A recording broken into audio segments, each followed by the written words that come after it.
Good afternoon, my dear brothers and sisters.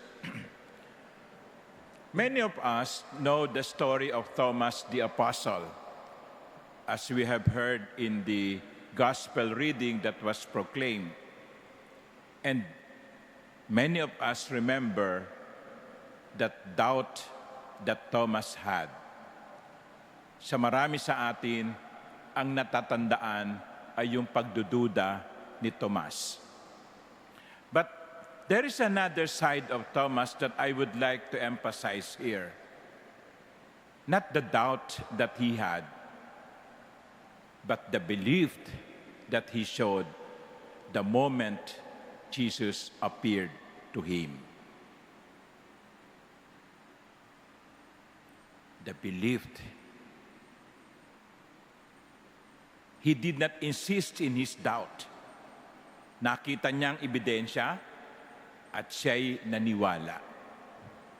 Siya'y nakumbinsi at ipinahayag niya, my Lord and my God. You know, my dear brothers and sisters, there's nothing wrong with having doubts. We may doubt ourselves. We may doubt the sincerity of other people. You may doubt the fidelity of your husband or your wife. You may doubt the presence of God in your life.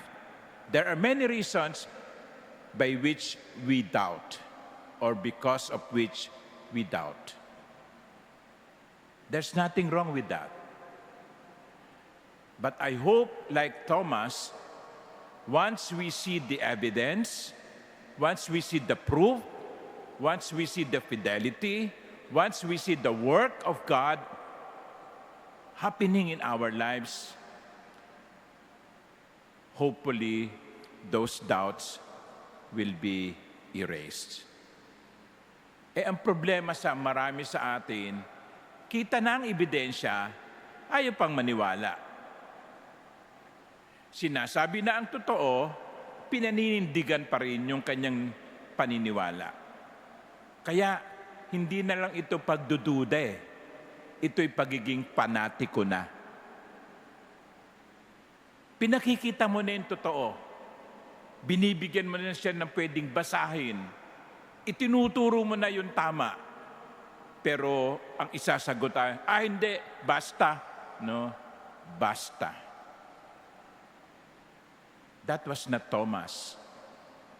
Thomas doubted at the beginning. But when Thomas saw the Lord and the wounds of the Lord, he professed his faith.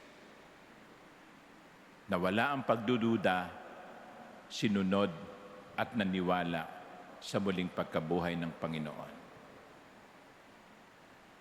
Ipagdasal natin yung mga taong lagi na lang nagdududa o ang tigas na ng ulo at tigas na ng puso at ipinaglalaban pa yung mali.